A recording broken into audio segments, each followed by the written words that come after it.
Oke, bismillahirrahmanirrahim. Assalamualaikum warahmatullahi wabarakatuh. Untuk video kali ini kita akan mereview kuliah-kuliah yang sempat diberikan kemarin. Akan ada 6 materi begitu ya. 3 materi sudah diberikan Dr. Greta, kemudian 3 materi oleh saya. Nanti kita akan bahas pertama yaitu respirasi. Kemudian yang kedua adalah reproduksi. Nanti reproduksi ada 2 ya, reproduksi untuk laki-laki dan perempuan. Kemudian ada sistem endokrin, setelah itu ada sistem saraf, kemudian yang keenam terakhir adalah sistem indera, yaitu nanti untuk organ mata dan telinga. Sekarang kita mulai dulu untuk sistem respirasinya. Oke. Kita lihat dulu untuk sistem respirasinya.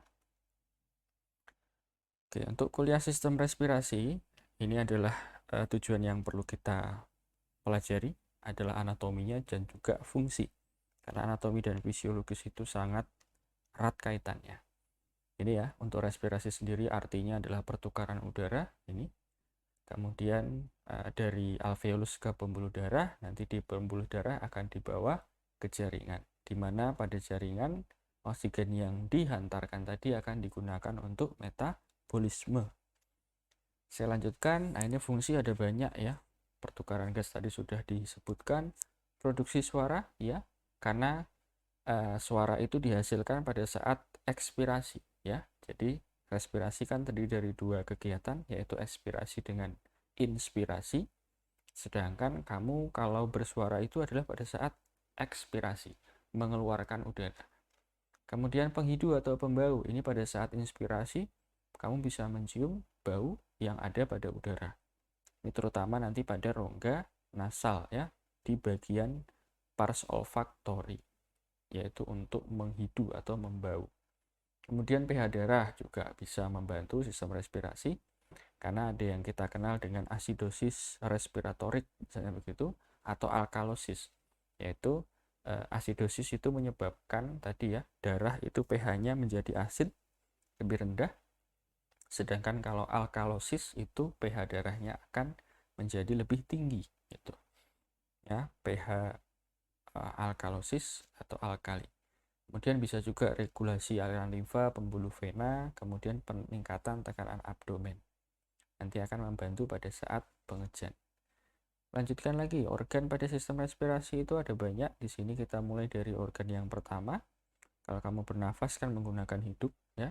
Kalau hidungnya mampet baru pakai mulut ya. Tapi sistem respirasi utamanya digunakan adalah nasal. Kemudian ada faring, laring, trakea, bronchus, kemudian nanti akan ke paru-paru. Kemudian perlu dilihat juga ada 2 bagian, yaitu bagian konduksi yang semua dialirkan saja aliran udaranya tadi, ada yang pas respirasi, yaitu sebagai pertukarannya. Pertukaran gas yang terjadi nanti antara alveoli atau sakus ya, sakus alveolus dengan pembuluh darah kapiler yang terletak di sekitar dari alveolus. Kalau menurut letaknya ya, ada respiratory bagian atas dan bawah. Kalau yang atas batasnya adalah laring begitu. Kemudian yang di bawah adalah sudah masuk dari trakea menuju ke pulmo. Kita lanjutkan. Ini pembagian respirasi tadi ada eksternal dan internal, mungkin bisa dibaca sendiri saja ya. Kita akan lebih banyak menjelaskan anatominya. Di sini anatomi fungsinya untuk menghangatkan, membersihkan dan melembabkan, kemudian deteksi bau tadi sudah dijelaskan, dan ini resonansi ya. Karena sistem pernafasan kita juga terutama pada kafum nasal ya. Di sekitarnya ada sebuah sinus-sinus ya. Ada sebuah ruangan-ruangan juga namanya sinus paranasal. Misalnya di tulang frontal sini ada sinus frontalis. Kemudian ada sinus maxillaris juga di kanan kiri. Di bagian atap dari nasal nanti ada ethmoidal, ada sphenoidal. Nah, lubang-lubang atau ya sinus itu adalah ruangan, rongga-rongga tadi fungsinya sebagai resonan ya, untuk memperjelas atau meningkatkan suara yang dihasilkan. Kemudian kita lihat ini boleh di sini ya, mungkin lihat anatomisnya saja. Ada 3 tonjolan dan ada 3 juga alur begitu ya. Ada yang masuk, ada yang menonjol. Yang menonjol kita sebut konka, sedangkan yang masuk kita sebut meatus. Sesuai dengan letaknya. Ada meatus nasi superior, meatus nasi media, dan meatus nasi inferior. Kalau yang inferior di bawah, kemarin sudah ingat pada saat kita belajar mata, nah sistem indera mata, kamu tahu kan ada sebuah saluran yang menghubungkan antara kantong air mata dengan hidung. Itu nanti keluarnya pada meatus nasi inferior. Mudah-mudahan masih ingat. Kemudian nanti pada bagian atas ini adalah pars olfactory yang untuk menghidu tadi ya, mencium bau. Saya lanjutkan saja. Kemudian apalagi di sini mungkin bisa dilihat bangunan-bangunannya. Vestibuli itu adalah bagian cuping hidung nih ya, yang bisa kamu kepak-kepakkan. Nah, kepak-kepakkan seperti sayap ya. Itu bisa kamu megar. Megar itu bahasa Jawa ya. Kalau bahasa Indonesianya adalah bisa kamu kembang kempiskan. Nah, itu adalah cuping hidung. Rongga itu kita sebut vestibuli. Sedangkan kavitas nasal adalah bagian yang di dalamnya. Oke. Terus kita lanjutkan saja. Nah, ini tadi ada turbulensi. Itu adalah fungsinya, turbulensi adalah untuk menghangatkan. Apa sih turbulensi? Itu terjadi karena ada ini. Ada konka dan ada meatus. Dengan bentuk anatomis seperti ini, udara yang masuk tidak langsung saja ke belakang, tapi dia akan berputar pada masing-masing daerah konkanya. Ya, dia masuk ke area ini, kemudian berputar, sehingga udara yang masuk itu lebih lama berada pada daerah ini ya. Untuk apa lebih lama tadi? Di daerah kavum nasal ini itu banyak pembuluh darah ya, ada fasa-fasa, sehingga fasa tadi kan membawa juga kalor ya, panas, sehingga udara luar yang dingin begitu masuk itu akan dihangatkan dulu sehingga sesuai dengan suhu basal tubuh ya, sehingga tidak terlalu dingin masuk ke dalam. Itu untuk menghangatkan. Selain itu epitelnya kan ada mukusnya ya, mukusnya itu akan melembabkan juga, sekaligus supaya tidak udara yang kering masuk juga akan mengganggu ya, organ-organ di bawah itu kan dibiarkan supaya tetap lembab, maka perlu ada epitel yang menghasilkan mukus tadi. Selain untuk melembabkan, juga nanti akan menempel atau mengambil debris-debris debu gitu yang masuk ke dalam hidung, walaupun di ujungnya sudah dijaga sama ada bulu hidung. Kita next saja, review lagi ya. Ini olfactory juga bisa dilihat ya, epitel-epitelnya tadi. Oke, ini tadi yang saya sebut ada tractus olfactory, ada bulbus olfactory, di mana dia ada nervus yang masuk di sini. Ini celah-celahnya ini namanya lamina et foramina cribosa. Dia masuk ke celah-celah itu membentuk ini ada nervus olfactory untuk penghidup. Kita next lagi, faring sekarang. Itu letaknya di belakang ini. Ya, sesuai dengan rongga yang ada di depannya, dibagi 3 kan. Ada nasofaring di atasnya ini, ya, yang berada di belakang dari kavitas nasal, belakang dari kavitas oral disebut orofaring, di belakang dari laring disebut laringofaring. Nanti kalau sudah masuk ke bawah, sudah masuk ke trakea. Kalau ke belakang, dia masih esofagus. Itulah fungsinya ada epiglotis ini ya. Jadi kalau makan, lidah ini akan menekan ke belakang. Kalau menelan kan lidah ini akan tertekan ke belakang, sehingga epiglotisnya akan menutup jalan udara, sehingga masuknya ke ini lumennya esofagus. Terlihat perbedaan lumennya. Untuk yang esofagus itu letaknya, kalau kamu lihat letaknya itu lumennya itu lebih kecil ya. Itu karena dia tidak ada tulangnya yang menjaga. Dia ini adalah lapisan-lapisan otot ya.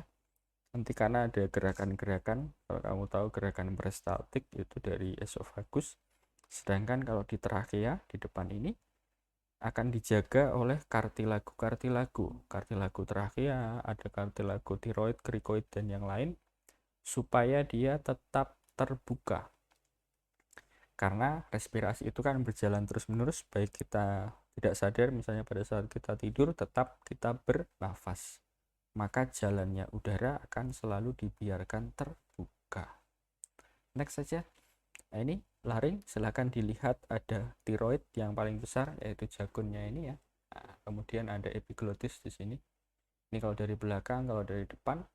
Kemudian bisa kamu lihat di sini ada pelika atau lipatan, fold. Nah, pelika itu ada dua, pelika vestibuli dan pelika vokalis. Yang di atas yang vestibuli, yang di bawahnya adalah vokalis.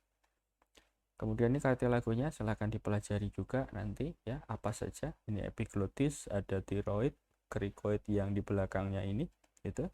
Kemudian ada arytenoid yang bentuknya seperti segitiga begitu ya. Ini juga ada terlihat di sini. Arytenoid nanti yang akan ujungnya melekat pada pelika-pelika tadi. Oke. Kemudian ada cartilago, cuneiform sama corniculata ya. Kelihatan di sini. Yang ini cuneiform, yang ini corniculata. Next saja. Ligamen. Mungkin yang ligamen tadi yang kita lihat adalah pelikanya ini ya, pelika vokalis ini. Nah, ini pelika vokalis kalau dia terbuka seperti ini, itu adalah pada saat kita bernafas. Kalau pada saat kita bersuara, itu pelika vokalis akan mendekat, tidak 100% menutup, tapi mendekat, merapat. Karena untuk menghasilkan suara ini harus bergetar, pelika vokalis ini bergetar, kemudian udaranya keluar lewat celah sehingga akan menghasilkan suara. Next lagi. Kemudian ini trachea ya, ini tracheanya. Kalau kamu lihat tadi ada berupa cincin-cincin yang kita lihat kalau dari atas bentuknya seperti huruf C begitu. Dia tidak berupa lingkaran yang sempurna, bukan merupakan cincin yang sempurna. Cincinnya berupa huruf C saja ya. Karena cincin yang sempurna adalah cincin yang melingkar pada jari orang yang kita sayangi. Loh, malah curhat. Oke. Ini berupa cincin-cincin tulang trachea. Kemudian dia berhenti di sini, ada carina atau bifurcatio namanya. Setelah itu sudah namanya menjadi bronchus. Oke. Next saja. Habis trachea, kemudian bronchus. Bronchus ini tergantung kamu, kemarin sudah saya jelaskan, bronchus primer, sekunder, kemudian tersier. Boleh seperti itu. Atau bronchus kalau kita sebut ya ada bronchus primer, sekunder, tersier, atau prinsipal, lobaris ya, karena ada lobus gitu kan. Habis itu segmental. Oke, itu terserah mau menggunakan yang mana. Next, ini sudah pulmo dan bronchus tadi. Bronchus sudah tadi ya, bronchus. Ini kalau kamu lihat, kalau pulmonya sendiri itu dilihat ada bagian ujung yaitu apex sama basis ya. Basis dia suka main bass enggak ya. Ini basis itu artinya adalah dataran yang di bawahnya ya. Kalau atas itu puncaknya. Puncaknya ada di atas ini disebut puncak apex pulmo. Kemudian mungkin lobusnya, mungkin ya kalau kamu lihat di sini lobusnya dibagi 3. Kalau yang sebelah kiri ini hanya 2, ada superior dan inferior. Kalau di sini menjadi 3 lobus. Oke, next saja. Bronchus tadi sudah ya, bronchus primer, sekunder sama tersier. Setelah itu tadi menjadi bronchus terminalis dan respiratorius. Nah, pada saat respiratorius itu akan terjadi yang tadi pertukaran udaranya itu pada alveoli ya. Pada alveolinya ini ketutupan ya dengan gambar saya. Nanti coba saya, oke, yang ini tidak tertutup. Lanjut, untuk bronchus ini sama tadi ya, ini hanya secara histologis saja, kalau mau dilihat silahkan. Ini tadi alveolinya, kalau kamu lihat bagaimana udara di dalam ini. Kalau dalam satu ini namanya sakus ya, alveoli. Kalau satu ini adalah namanya alveoli. Jadi ini satu alveoli, ini ada pembuluh darah kapilernya ya, anyaman-anyamannya. Arterinya yang warnanya biru justru ya. Kalau yang ini adalah vena, karena vena ini yang akan kembali ke jantung, ini dari jantung. Diingat, kemarin pada saat praktikum juga sudah tahu bahwa satu-satunya ini adalah arteri yang mungkin bisa dibilang warnanya biru begitu, atau warnanya bisa berubah adalah pulmo. Kenapa? Karena berdasarkan kandungannya apa. Kalau kandungannya adalah kandungan oksigen, maka akan diwarnai warna merah. Walaupun ini bukan arteri, ini adalah vena pulmonalis. Begitu ya. Di sini ada pertukarannya tadi. Ini tadi ada fungsi-fungsinya. Sel alveolar itu ada tipe 1, tipe 2. Yang untuk pertukaran ada tipe 1. Tipe 2 adalah sebagai untuk regenerasi, kerusakan. Dan terutama surfaktan. Antisurfaktan itu penting untuk menjaga supaya alveolus tidak kolaps.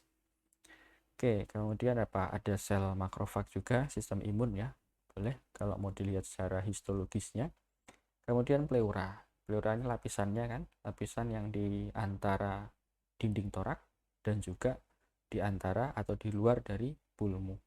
Tujuannya supaya menghindari gesekan ya, ini mengurangi gesekan dan ada gradien tekanan antara tekanan pleura yang lebih kecil dibandingkan tekanan atmosfer, sehingga tadi udara juga bisa tidak ada penekanan tadi ya, udara dengan tekanan atmosfer, sehingga paru-paru gampang untuk mengembang. Oke, terus otot pernafasan ini boleh kita lihat ada yang warnanya biru itu untuk inspirasi, kalau yang hijau ini untuk ekspirasi. Ya, untuk inspirasi yang utama ada intercostalis externus ya, inspirasi X begitu.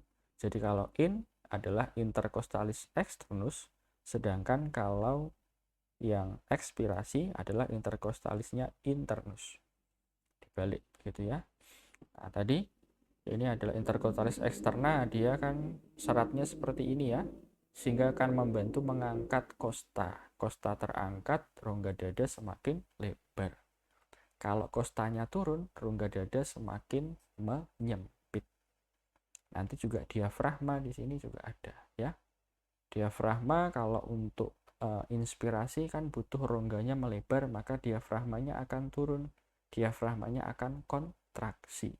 Jadi inspirasi ya, diafragma itu untuk inspirasi. Sedangkan ini ada otot-otot abdomen itu untuk ekspirasi. Ada rectus, ini ada serratus juga, sama ada musculus abdominus externusnya, oblik ya, interna externus sama transversus rectus. Nah, ini adalah otot-otot abdomen yang nanti membantu juga untuk ekspirasi. Oke, saya rasa mungkin itu mekanisme ini tidak perlu terlalu banyak karena ini lebih ke fisiologisnya ya. Nah, ini tadi, ini fisiologisnya pada saat ini tadi. Ini inspirasi misalnya begitu, kemudian ini inspirasi. Inspirasi kan tadi diafragma itu akan mendatar. Kemudian pada saat ekspirasi diafragmanya naik. Nah, itu tadi ya. Diafragma naik, tekanannya akan keluar. Itu seterusnya kan seperti itu. Kemudian pusat pengaturan ini pernah kita bahas di sistem saraf, terutama pada batang otak. Di sini ada ya, ada medula oblongata dan pons, itu di situ ada pusat pernafasan. Nanti yang penting di sini untuk contohnya ada sistem saraf otonom ya, ada parasimpatis sama simpatis. Coba kamu perhatikan, parasimpatis itu untuk rest and digest ya, untuk istirahat dan digesti, untuk pencernaan. Sedangkan simpatis itu untuk fight or flight, untuk melawan atau lari. Kamu kalau mau melawan atau lari butuh asupan udara yang banyak, maka bronkusnya akan dilatasi. Sedangkan kalau untuk istirahat tidak perlu terlalu banyak udara kan ya, itu bronkusnya akan konstriksi itu ya. Ini sifatnya yang antagonis. Oke, saya rasa itu kalau untuk sistem respirasi. Nanti kita coba lanjut ke sistem yang berikutnya.